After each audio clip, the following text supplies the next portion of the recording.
Hello everyone, welcome back to Garden Fever. I'm Corey Lefevre, your host, coming to you direct from northern Utah in the United States.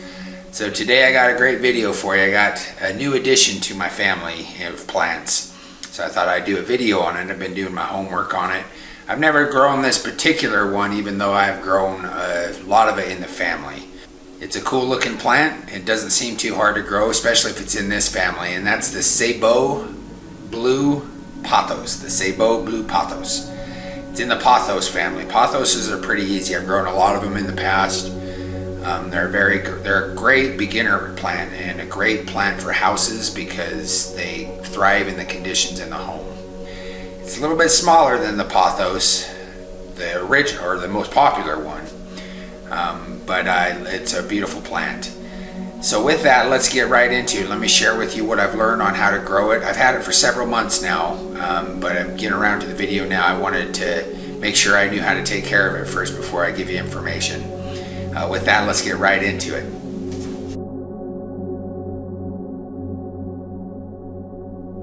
So they like bright light. It can tolerate medium light. If it gets to be dark though, it'll struggle. It can handle a little bit of direct light in the mornings, evenings kind of thing. But if it's too intense, you can burn them. So you want to be careful with that. I think the most ideal place would be bright light. It's not direct.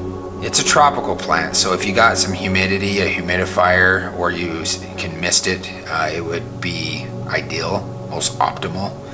However, you don't have to do it. It's a pothos. They can take quite a bit.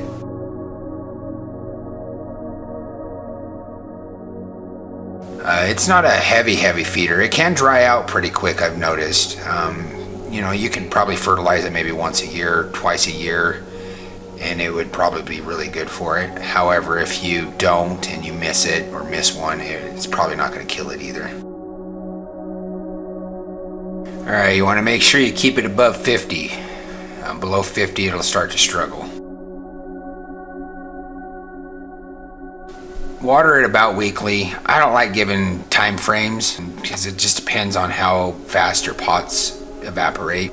So what I do is I stick my finger in to the soil about that far. If I don't feel any moisture, it's time to water. And if I do feel moisture, you can hold off.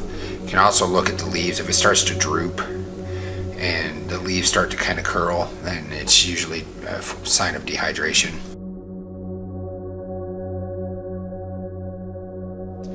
As far as repotting, you don't need to very often for this plant. From what I understand, it takes a while for the roots to spread and outgrow a pot.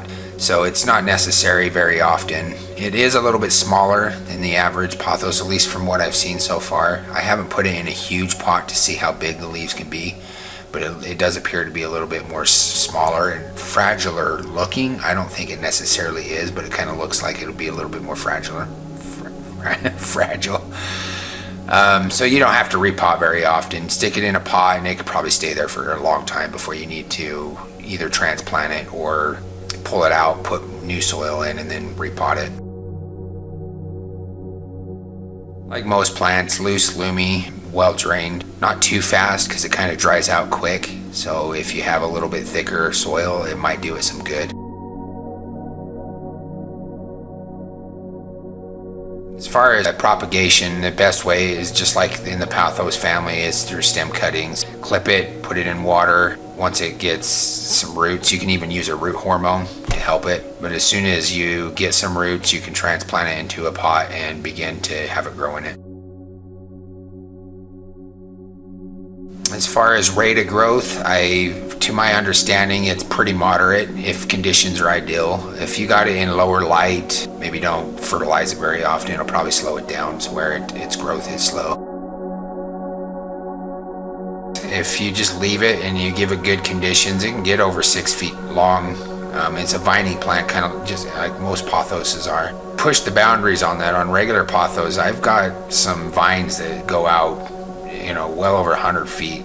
So you could probably push the boundaries and go even beyond 6 feet if you have a really nice, healthy one. On average, you're looking at maybe 6 to 7 feet.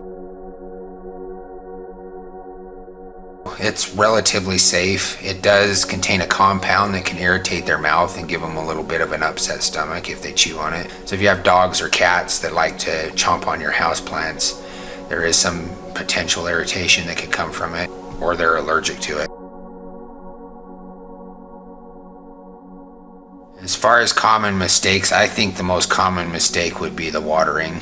I think the rest of the stuff would be, as long as it's not in like darkness or something extreme, or extreme direct light for long periods of time. I think the biggest mistake people will probably make with this particular plant is either underwatering it or overwatering it. They do like it on the moisture side, but you do want it to kind of dry out before you rewater.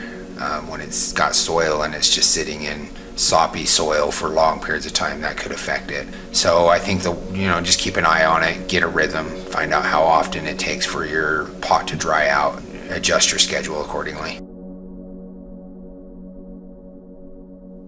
Here's an expert tip. For the soil acidity, it prefers, the most ideal, the bullseye is 6.0. It's slightly acidic to 7.0. It can tolerate 5.5 to 7.5, so that range is what you're looking for. And with that, I hope that helps you. Thank you for joining me today. I truly appreciate it, all of you, all my subs, all my friends, family, that kind of stuff. Hopefully this information will help you with your growing your plants. If there's anything about this plant that you know that I did not share in this video, please leave it in the comments. Like, share, subscribe, comment, all that fun stuff. And with that, I'm Corey Lefevre. Let's make this world a paradise, one yard, one garden at a time. Till next time.